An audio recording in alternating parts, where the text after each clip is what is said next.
Hold on, because baby John Wick has to save the bus full of innocent people from a bomb. And if it hits below 50 miles per hour, they become 4th of July celebrations. It's a race against time to not only find the culprit, but to do some rad stunts. This ain't the short bus to school, this is a high adrenaline firecracker on wheels in Speed. Hello there, you loose units, and welcome back to another episode of Spicy Boy Rewind Reviews, where we go back and have a look at a classic with fresh eyes. Not only that, but it is my 100th episode. Absolutely, we made it to 100. Not only that though, but it's also my birthday this week. So how are we going to celebrate? By going back and having a look at one of my absolute all-time favourite classics in Speed. Released in 1994, directed by Jan de Bont, who is known in the industry for being a cinematographer. He's been DOP on some absolute classics like Die Hard, The Hunt for Red October, Basic Instinct, and Lethal Weapon 3, just to name a few. He's also had a nice little run as a director himself, directing other films like Twister, which was another big hit of its time, Speed 2, Pooh Control, The Haunting, and Lara Croft, Cradle of Life. We open the film on a hostage situation. A madman has let off a bomb in an elevator shaft, trapping some coked-up office workers in an elevator. And he's holding them for ransom, demanding millions of dollars here. And if he doesn't receive the ransom, he blows another bomb, and the elevator will drop to the office workers' deaths. Then the city calls in Johnny Utah and Harry Dunn to save the day. This whole sequence is nail-bitingly tense. This is what classic Hollywood blockbusters used to be all about. And if you don't get a stiffy through this sequence, you have no soul. Keanu Reeves and Jeff Daniels save the day, but discover that the madman is still in the building. Then it turns out that they find that it's Mad Dog Morgan himself, Dennis Hopper.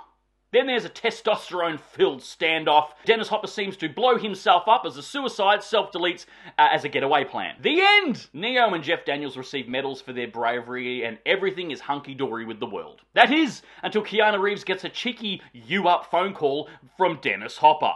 Turns out he's not dead, and had a backup plan in case Neo came into his life to fuck things up. Turns out he strapped a bomb to a bus with holding another diverse cast of characters hostage. And he informs Keanu Reeves as the bus goes below 50 miles per hour, it blows up. Then Keanu Reeves decides to fair evade, not touch on and jump on the bus, and here we get an epic, suspenseful action adventure. Lots of tense moments and problem solving a go-go. This is of course where he meets Sandra Bullock in one of her earlier roles also. This film, without a doubt, is magnificent. They don't make movies like this anymore. This is a 90s blockbuster at its finest. The score by Mark Mancina is chef's kiss, super exciting, great for the tension moments as well. I have this score for the movie saved on my phone, so I use it for when I briskly walk somewhere or go for a jog or even work out. It's that good. Of course, it was the 90s, so there had to be a pop song tie-in, of course, and here we get Billy Idol with the song Speed.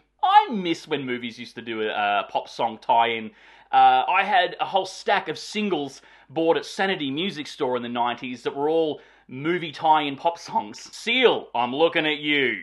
The last song tie-in I remember was for Spider-Man with Chad Kroger from Nickelback, Hero or whatever it's called. The film has that beautiful 90s LA sun-kissed look as well. Something that you sort of came to expect from John McTiernan films. And of course, this being directed by Jan de Bont, a seasoned cinematographer, of course it's going to look good. But here he hires another cinematographer here by the name of, I'm not going to even attempt to butcher that fucking name because you deserve better, sir. The script by Graham Yost is airtight. There is no fat on it. The film runs at a breakneck pace, but also having lighter moments as well to release the tension, some actual humorous moments. The film can come off a little bit dated at times, of course, and can be a little bit cheesy and implausible in moments of the film. But fuck me if it's not a banging good time. Just awesome action 90s cheesy goodness. There is no CGI in sight. It's all in-camera effects and stunts, and even some miniatures popping up here and there.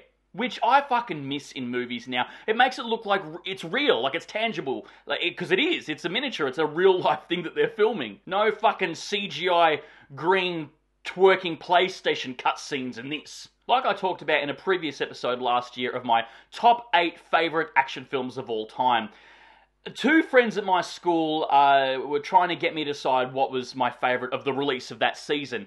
They both were in separate camps. At the same time, it came out roughly True Lies and Speed, and they tried to get me to decide which one I preferred. So that night, I went to the video store, hired both, went home and watched it. And when I came to school the next day, I gave my vote, and it was a resounding positive leaning towards Speed. Now, don't get me wrong, True Lies is a magnificent film. It's great. I mean, has James Cameron actually made a bad film? Don't think so.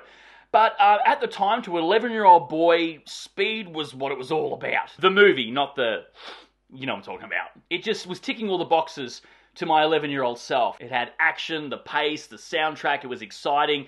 It kept my ADHD childlike attention. This was the movie that skyrocketed Keanu Reeves into the big time. Yes, he was known for Bill and Ted's Excellent Adventure, and he did dabble in action with Point Break. Also, another phenomenal film that's easily in my top 5. But this is where he became a full-blown A-lister here as a leading man, because although those other films are great and he was known for them, he was famous, here he's front row and centre. He is the leading man. He carries the film. As I said before as well, this was one of Sandra Bullock's earlier roles as well. The year previously, she did dabble in action as well, popping up in Demolition Man. But this film being grounded in somewhat reality, action, suspense, and it was a huge blockbuster as well. And yeah, it skyrocketed her career, because the next year she did back-to-back releases of While You Were Sleeping and The Net.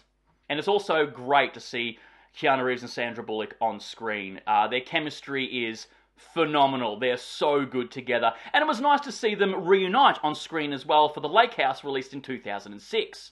They're one of those on-screen couples that you kind of wish was a real thing in real life. And Dennis Hopper as the bad guy, holy crap, he goes up there as one of the greatest 90s action bad guy stars ever in my book. You know, he's up there with Alan Rickman for Die Hard, Tommy Lee Jones in Under Siege, Jack Nicholson in Batman, and Jeremy Irons for Die Hard with a Vengeance. They're all great bad guys for great action films, and again, Dennis Hopper is up there with them. Now, you're not rooting for them, you're not on their side, you don't want them to win, but you just love their villainy. And you're on board with them because they're super entertaining. This film was a huge hit. It had a budget of $30 million, which is weird to say today by today's standards of movies, but it made just over $350 million worldwide gross. So yeah, it was a bloody hit. I absolutely adore this film. It's even one of my mum's favourite films of all time. And her catalogue consists of Terms of Endearment and Sound of Music. What better movie to talk about and gush about for my 100th episode and for my birthday? What sequel? This film stands the test of time. If you haven't seen it, do yourself a favour and bloody watch it.